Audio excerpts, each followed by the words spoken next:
దేవుని కంటే నమ్మకస్తుడు ఎవరు ఉన్నారా? ఆ అమ్మాయి ఉందండి, ఎంత నమ్మకస్తురాలో. ఈ అబ్బాయి ఉన్నాడండి, ఎంత నమ్మకస్తుడో.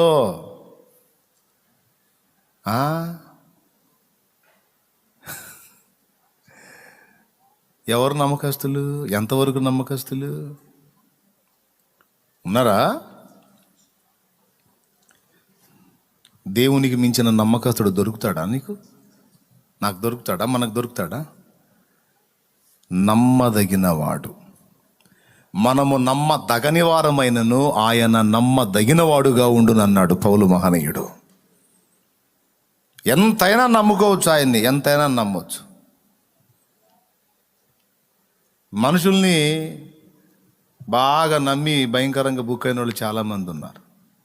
కొంతమందిని వదిన ఎట్లా గట్టెక్కిస్తావో వదిన, నా కుటుంబం నీ చేతుల్లోనే ఉంది వదిన, నువ్వు అడ్డం ఉండి అప్పిప్పించకపోతే బతుకు బస్ స్టాండింగే వదిన అనగానే నువ్వేం ఫీల్ కావాకు వదిన, నేను ఇప్పిస్తాలే వదిన అని అడ్డం ఉండి భర్తకు చెప్పి వాడి తాట తీసి వాడి దినం చేసి డబ్బులు ఇప్పించి, డబ్బులు తీసుకున్న దాకా ఈ వదిన ఏడిసి శోకండాలు పెట్టి గందరగోళం చేసింది. డబ్బులు తీసుకున్నాక నెలకల్లా ఇస్తా అని అడ్డం పెట్టి పాపం తీసుకుని తర్వాత 6 నెలలైనా పైసలు ఇల్లే. ఏందమ్మా నెలలోనే ఇస్తానని తీసుకున్నాక వదిన, ఏంది వదిన సంగతి ఏంది వదిన అంటే, కడుపుకి ఏంది అంటున్నా, ఏంది అంట. మా బాధలు మీకన్నా రావట్లా. అప్పు కట్టకపోగా వాళ్ళ బాధలు ఏమో రావాలంటే ఎవరికి? వదినికి. మనుషులు మరీ ఇంత కఠినాత్ములు అయిపోయారు, ఇంత దుర్మార్గులు అయిపోయారు ఏందో. అసలు ఇక్కడ ఎంత బాధలు పడుతున్నామో తెలియదు. ఇప్పించుకు ఏదో ఇప్పించారులే కథ అల్లాడిస్తుంది అని తగాదేసుకొని గందరగోళం చేసి అసలు ఏదో అన్నోళ్ళు కూడా ఉన్నారు. లేరా? చెప్పండి, లేరా? ఇవన్నీ అట్ట తెలుసురా నీకు అనవాకండి. బోల్డ్ అన్ని దేవునికి స్తోత్రం, హల్లెలూయా. వదినలే కాదు, అబ్బాయిలు కూడా. బావగారు ఎట్లన్నా కానీ మీరే చేయాలి బావగారు, ప్లీజ్ బావగారు అంటే బావగారు ఆనందం ఉప్పొంగిపోయి అడ్డం ఉండి, ఏంటి ఇవి మావాడలే నేను ఇస్తా, నేనంటే కూడా నమ్మలేదు. నువ్వు నీ మీద నాకేం డౌట్ లేదు, అతనే నాకు కొత్త పరిచయం కాబట్టి నాది పూజ ఇచ్చే అంతే. వాడు తీసుకొని జంపు. ఇక వీడిని ఎత్తున గుడ్డేసుకుంటాడు. ఇక భార్య పొడుస్తూ ఉంటుంది, ఎచ్చులు పడి ఎగురుకుంటా ఇప్పించాడు. పాపం ఫుడ్ కూడా సరిగ్గా పెట్టదు, పెట్టినా తినలేడు, ఎందుకంటే ఫుడ్ పెట్టి తిడుతుంటుందిగా. ఎంతమందో ఇట్ట బాధలు పడ్డోళ్ళు మధ్యవర్తిత్వం చేసి. ఎందుకు? నమ్మకమైనోడు నమ్మకస్తుడు ఇస్తాడని, నమ్మకస్తురాలు ఇస్తుందని. ఏమండి పాపం ఒక ఆమె పెళ్ళికి పోతానంటే గోల్డ్ ఇచ్చింది. వదిన పెళ్ళికి పోయేస్తావు వదిన అంటే గోల్డ్ ఇచ్చింది. నిజంగానే పెళ్ళికి పంపించింది ఆ గోల్డ్ని. శుభ్రంగా తాకట్టు పెట్టుకుని వదిన అడిగితే ఏదేదో చెప్పింది. ఎంతవరకు ఈ వదినకి గోల్డ్ రాలేదు. ఏం చేస్తుంది? ఇంట్లో చెబితే ఆయన అంతాడు, చెప్పకుండా ఇచ్చింది. ఎన్ని బాధలు ఇట్లాంటి వాళ్ళు ఎంతమంది. నమ్మకస్తుల్లాగుండి నమ్మబలికి పైసలు తీసుకొని, బంగారం తీసుకొని, డబ్బులు తీసుకొని నమ్మకంగా పక్కమ్మటి ఉన్నట్టుగా ఉంటా ఎంతమంది దెబ్బతిన్నోళ్ళు. మనుషులు అందరూ తేడా నేను అనలే, మళ్ళీ టెన్షన్ పడి నన్ను తిట్టుకోవాకండి. కొంతమంది ఉంటే ఉండవచ్చు ఎక్కడో అడప. ఎంత ఉన్నా దేవుడు అంత నమ్మదగిన వాళ్ళు అయితే ఎవరు లేరు. అది చూపిస్తారా మరి? దేవుడు అంత నమ్మకస్తులు ఎవ్వరూ లేరు, ఈ విశ్వంలోనే లేరు. ఇక ఈ రకంగా చెప్పుకుంటూ పోతే ఎంత లిస్ట్ వస్తుంది. ఆయన కొలతలో బలములో ఆయనకు మించినోడు లేడు, జ్ఞానములో ఆయనకు మించినోడు లేడు, ప్రేమలో ఆయనకి మించి ప్రేమించేవాడు లేడు, నమ్మకత్వంలో ఆయనకి మించిన నమ్మకస్తుడు లేడు. సిరి సంపదలు కలిగిన వేళ అందరూ హత్తుకు ఉంటారు. సంపదలన్నీ కంటికి ఎవ్వరు కనరారు. ఎవరున్నా లేకున్నా ఏ స్థితిలో నేనున్నా, ఎవరున్నా లేకున్నా, ఏ స్థితిలో నేనున్నా,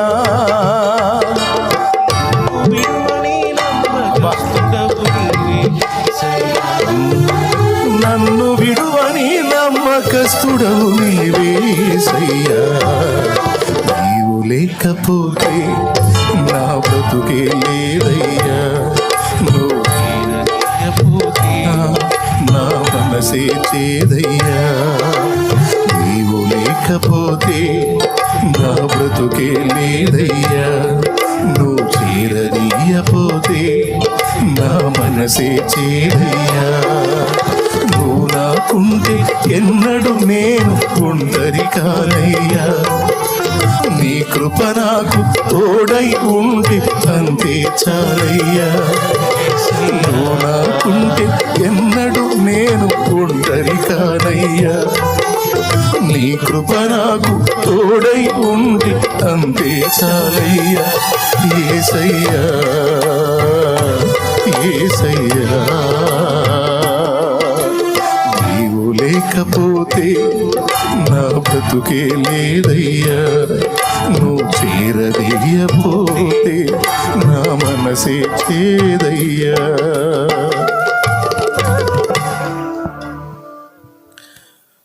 పిల్లలు బాగా చూసుకుంటారని పెద్దోళ్ళు పాపం వాళ్ళ జీవితం అంతా దారిపోస్తారు. వయసు ఉడిగినాడు వాళ్ళు ఆదరిస్తారని. కానీ వాళ్ళకి రెక్కలు వస్తాయి, వీళ్ళకి రెక్కలు ఊడిపోతాయి.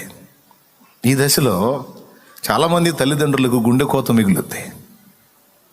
ఎందుకు తెలుసా?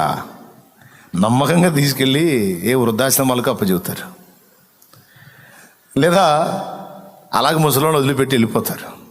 బతికితే బతకండి, సస్తే సావండి అని. చాలామంది తల్లిదండ్రులకు గుండె కోత పిల్లల్ని నమ్మి. అదే వాళ్ళు చేయగలిగే శక్తిలో ఉండి చేయగలిగే ఉపయోగపడే పరిస్థితుల్లో ఉంటే వాళ్ళని కూడా తీసుకెళ్తారు. ఎందుకంటే ఇంట్లో పని మనుషులు పని లేకుండా ఇల్లు చేస్తారు ఏదో ఒకటి. అది చేసే పరిస్థితి లేకుండా మంచాన కంచాన పడి ఉన్నారనుకో, ఆ ముసలమ్మ తిరుగుతా ముసలోడు పడి ఉంటే వదిలేసి వెళ్ళిపోతారు. ఆ ముసలోడు పడిపోయి ముసలమ్మ తిరుగుతూ ఉంటే, లేదా ముసలమ్మ పడిపోయి ముసలోడు తిరుగుతూ ఉంటే ఎవరో ఒకరు చూసుకుంటూ వదిలేసి వెళ్ళిపోతారు. అసలు ఇద్దరు పడిపోయిన వాళ్ళు కూడా వదిలేశారండి. మొన్న చూశాను, నేను ఏడ్చాను. ఒక ఊర్లో ఇద్దరు, ఆయనకి 70 ఏళ్ళు, ఆయనకి 75 దాకా ఉన్నాయి, ఆమెకు 70 దాకా ఉన్నాయి. ఇద్దరు ముసలోళ్ళు. టీవీలో చూపించారు, చూడలేదా? పిల్లలు ఉన్నారు, చాలామంది పిల్లలు ఉన్నారు వాళ్ళకి. ముసలోళ్ళు పాపం. ఇద్దరికి వచ్చింది బలహీనత, జ్వరం వచ్చింది. 3 రోజులు ఎప్పుడు తిరుగుతూ ఉండేవాళ్ళు. 3 రోజులు ఇద్దరు చెరువు మంచం మీద పడిపోయారు, బయటికి రాలా. 3 రోజుల తర్వాత ఇంట్లోంచి వాసన వస్తుంటే వెళ్ళి డోర్ తీసి చూస్తే ఇద్దరు చచ్చిపోయి ఉన్నారు, శవాలు వాసన వస్తున్నాయి. ఏరి కన్నబిడ్డలో. ఒక్క నిజం చెప్పనా, వాళ్ళు ఎందుకు చచ్చిపోయారు తెలుసా? జ్వరం వచ్చి వాళ్ళు లేవలేక పడిపోయి ఉంటే వాళ్ళకి ఆహారం పెట్టే దిక్కు లేక చచ్చిపోయారు.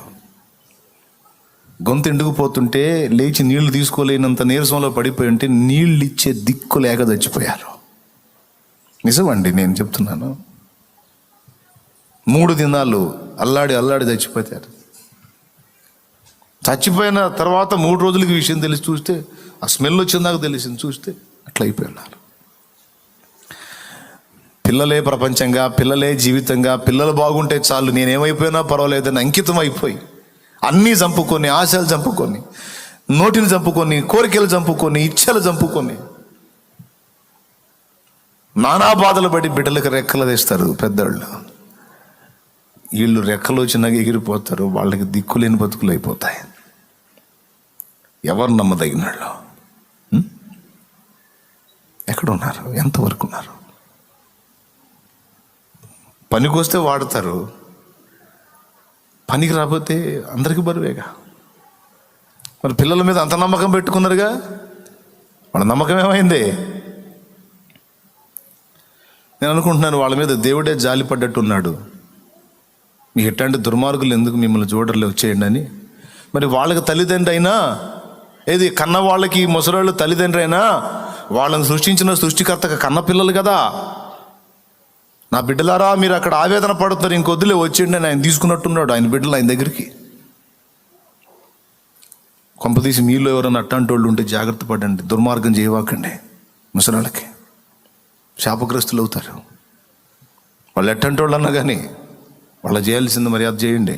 వాళ్ళు ఉన్నంత వరకు. పండుటాకులు ఎప్పుడు రాలిపోతాయో తెలియదు. వాళ్ళు ఒకవేళ తృణీకరించినా, కోపడ్డా, విసిగించినా, ఈసడించుకున్నా నువ్వు దుర్మార్గం చేయొద్దు వాళ్ళకి. వాళ్ళని ఆదరించావా దీవించబడతావు. దుర్మార్గం తలపెట్టావా అదే గతి నీకు వచ్చింది. గుర్తు. ఎవరైనా ఉంటే లైవ్లో ఉన్నోళ్ళు కానీ ఇక్కడ కూర్చున్న వాళ్ళు కానీ ఎవరైనా జాగ్రత్త. ఆ తల్లిదండ్రికి గుండె కోతగండి. అవునా కాదా? స్తోత్రం చెప్పండి. వృద్ధాశ్రమాలకు వెళ్ళి చూడండి. నువ్వు బిర్యానీ ప్యాకెట్లు తీసుకెళ్ళిపోగాక, అయ్యా అయ్యా అయ్యా నమస్తే అయ్యా అంటారు ముసలాళ్ళు. అమ్మా తినమ్మా అంటే అయ్యా ఆడబెట్టయ్యా తింటాలయ్యా ఆడబెట్ట అని మనకు నమస్తే చెప్పి ఆ ప్యాకెట్ ఆడబెట్టేసుకొని వాళ్ళు ఎటు చూస్తారు తెలుసా? ఆ తలుపుకి వెళ్ళి చూస్తుంటారు. ఏ కొడుకన్నా ఏ కూతురన్నా వచ్చి అమ్మా అంటారేమో అని చూస్తారు. ఏ మనవడన్నా ఏ మనవరాలన్నా వచ్చి అమ్మమ్మ తాతయ్య అంటారేమో అని చూస్తుంటారు. నాయనమ్మ తాతయ్య అంటారేమో అని చూస్తుంటాడు కళ్ళు. ఎవరు రారు. మళ్ళీ వీళ్ళు లేకుండా వాళ్ళు లేరు. నువ్వు బిర్యానీ పెట్టు, నువ్వు పదార్థం పెట్టు, గొప్ప పదార్థం పెట్టు, ఎగబడి తినరు. ఇంకా కొంతమంది తల్లులు చూశాను, ఆ వృద్ధాశ్రమంలో ఉండి ఆళ్ళీళ్ళు వచ్చి ఇచ్చిన డబ్బులు దాచిపెట్టి ఆ కూతురు ఆ కొడుకు పలకరీయటానికి వస్తే వాళ్ళ చేతుల్లో పెట్టి పంపించే తల్లిదండ్రులను చూశాను. వీడికి నేను ఎందుకు ఇవ్వాలి, వీడికి నేను ఎందుకు చేయాలి అనుకోరు వాళ్ళు. వీడు నన్ను తీసుకొచ్చి ఇక్కడ పడేసాడుగా అనుకోరు వాళ్ళు.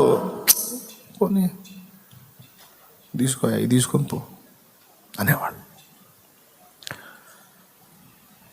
నాకు తెలుసండి దేవుని కృపను బట్టి లోకంలో చాలా విషయాలు చూశాను నేను.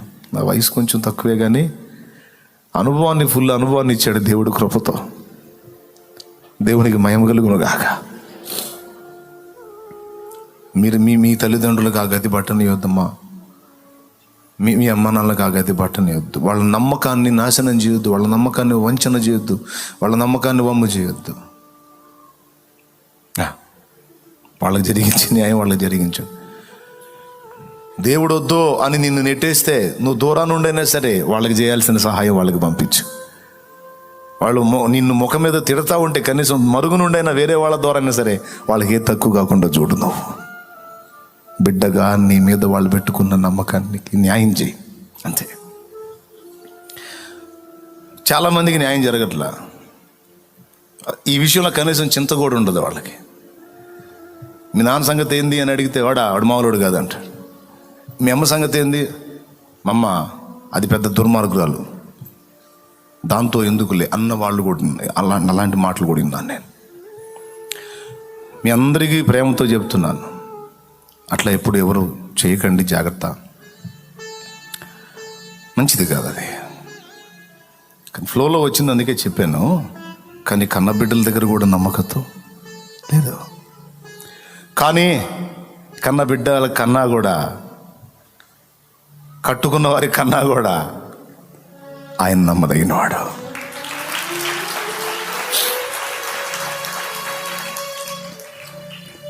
విరిగిన దానిని లోకంలో ఎవరు కోరుకుంటారు? వాడు తీసుకెళ్ళొచ్చుగా. ఈ ముసలి వాళ్ళని మా మీద పడేస్తాడు, వాడు తీసుకెళ్ళొచ్చుగా. వాడు పుట్టలేదా? వాడిని కూడా కన్నదుగా. మరి వాటి తీసుకెళ్ళింది మాకు బాధ ఎన్నో ఉంటే మాకు మానెత్తినేస్తాడింది ఈ గుంపుని. ఎక్కడెక్కడ గుంపుకు మేము ఆడబెట్టేమి. మౌనంగా, అయ్యా పెద్దోడా నీ దగ్గరికి వెళ్ళమంటుందిరా. నా దగ్గరికి ఎన్ని నీళ్ళు ఉంటారు నా దగ్గర? మన ఉన్నారుగా, ఇప్పుడు వాళ్ళ దగ్గర ఉండాలి. మరి వాదన, వీళ్ళేం గోవల్లాగా చూస్తూ ఉంటారు. పెద్దోడికి వెళ్ళి ఎందుకు వీళ్ళ భారం మోయాలి? ఈ విరిగిపోయిన వస్తువులు వాడకానికి పనికిరావు. విరిగిన దానిని లోకంలో ఎవరు కోరుకుంటారు? విరిగిన మనసును వాడుకునే. నేను చెప్తున్నాను, ఈ పాట నాకు యేసయ్య ఇచ్చినప్పుడు నేను ఒక పెద్ద ఆయన దగ్గర కూర్చొని రాశాను, ఒక ముసలాయన దగ్గర కూర్చొని రాశాను. దేవుని కృపను బట్టి ఆయన నా దగ్గరే ఉన్నాడు. ఆ రోజు ఏదన్నా ఒక పాట దేవుడు ఇవ్వాలని ప్రార్థన చేసుకొని అన్ని ముందు పెట్టుకొని పాట తయారు చేయడానికి కూర్చుంటే ఎంత కుస్తీలు పడ్డా పాట రాలా. క్యాసెట్కి సమయం వస్తుంది, పాట చేయాలి. ఏసయ్యా పాట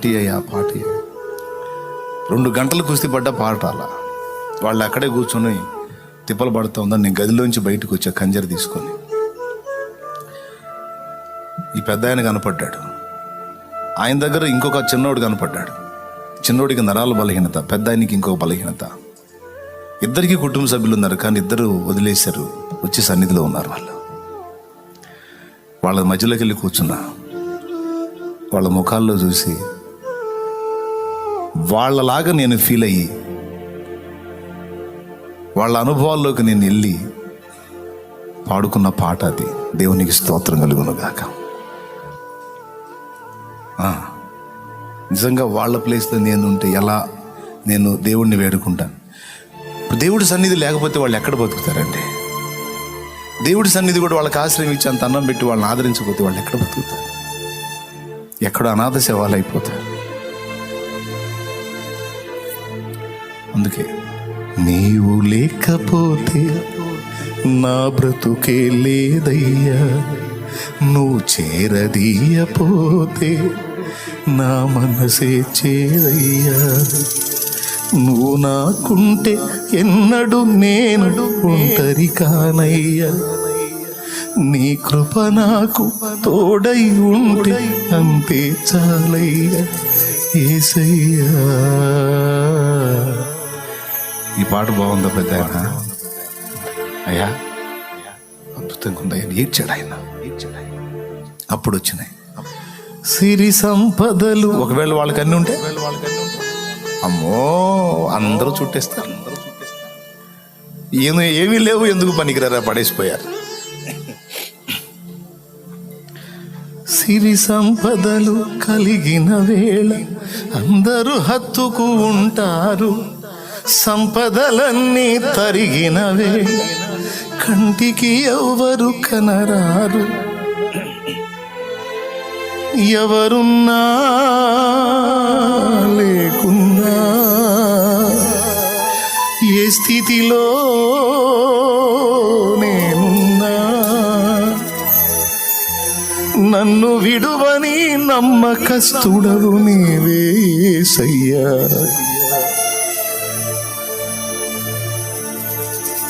విరిగిన దానిని లోకంలో ఎవరు కోరుకుంటారు? విరిగిన మనసును వాడుకునే నీతో ఎవరు సరిరారు. వాళ్ళని తీసుకొచ్చి ఇక్కడ వాళ్ళ చేత పాటలు పాడించి వాళ్ళ చేత దేవుడు మహిమ పొందుతున్నాడు, ప్రార్థనలు చేయించి. ఏమయ్యా, వాళ్ళని చేరదీయటమే కాకుండా వాళ్ళ చేత ప్రార్థన చేయించి వాళ్ళ చేత స్తుతి పొందుతూ వాళ్ళని కూడా వాడుకుంటున్నావేమో. విరిగిన దానిని లోకంలో ఎవరు కోరుకుంటారు? విరిగిన మనసును వాడుకుని నీతో ఎవరు సరిరారు. దీనులను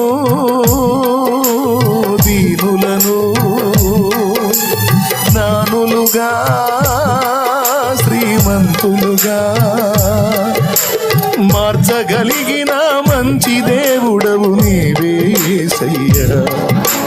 మార్చగలిగిన మంచి దేవుడవు నీవే యేసయ్యా. నీవు లేకపోతే నా బ్రతుకే లేదయ్యా.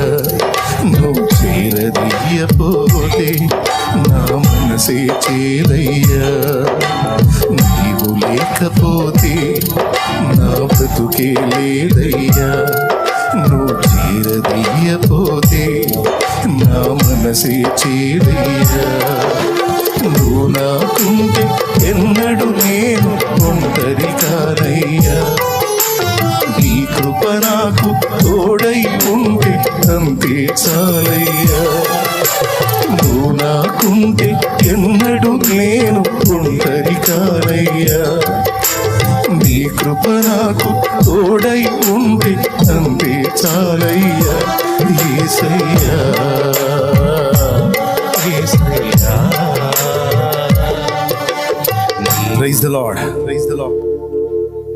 ఇలా ఏ కోణంలో చూసినా మనుషులు కొంతవరకే నమ్మదగిన వారు కానీ కంప్లీట్గా నమ్మదగిన వారు కాదు.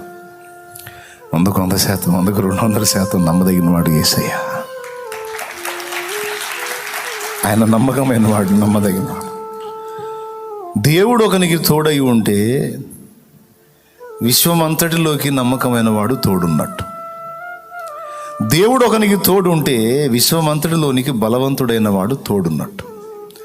దేవుడు ఒకనికి తోడై ఉంటే విశ్వమంతటిలో జ్ఞానవంతుడైన వాడు తోడై ఉన్నట్టు. దేవుడు ఒకనికి తోడై ఉంటే ప్రపంచమంతటిలోకి మనల్ని అత్యధికంగా ప్రేమించేవాడు, అవసరమైతే మన కోసం నిలువున ప్రాణాన్ని అర్పించేవాడు మనకు తోడున్నట్టు. ఇక నువ్వు ఎన్ని చెప్పుకుంటావో చెప్పుకు, అన్నిటికీ ఆయన అర్హుడు. ఆయన ఒక్కడే సమానం, సరిపోయినవాడు. ఇక ఎవరిని ఆయనతో ఈక్వల్ చేయలేమో, సమానం చేయలేమో, సాటి చేయలేమో. ఆయన ఒక్కడే. ఇంత గొప్ప దేవుడు మనకు తోడు ఉంటే ఇంకా కావాల్సిందే ఉంది. దేవుడు మన పక్షమందుండగా మనకు విరోధి ఎవడు? రోమాపత్రిక 8:29 చదువు తల్లి. ఇట్లుండగా ఏమందుము? దేవుడు మన పక్షముగా నుండగా మనకి విరోధి ఎవడు? పక్షముననున్నాడు అన్నా మనకు తోడై ఉన్నాడన్నా ఒకటే. దేవుడు మన పక్షం వహించాడు, మనకు తోడుగా ఉన్నాడు, మనకు ముందుగా ఉన్నాడు. ఇప్పుడు దేవుడు తోడై ఉంటే ఇంత ఉన్నట్టు మనకి ఏమున్నట్టు? ఒక బలవంతుడు, జ్ఞానవంతుడు, ప్రేమ కలిగిన వాడు, నమ్మకస్తుడు మనకు తోడై ఉన్నట్టు. ఎంతటి దాన్నైనా ఎదిరించగల శక్తివంతుడు. మళ్ళీ కొద్ది గొప్ప శక్తి కాదు, దేన్నైనా. ఇంకా మనకు కావాల్సింది ఏంది చెప్పండి? ఏం కావాలి మీకు? ఏది కావాలన్నా చాలిన వాడు కదా.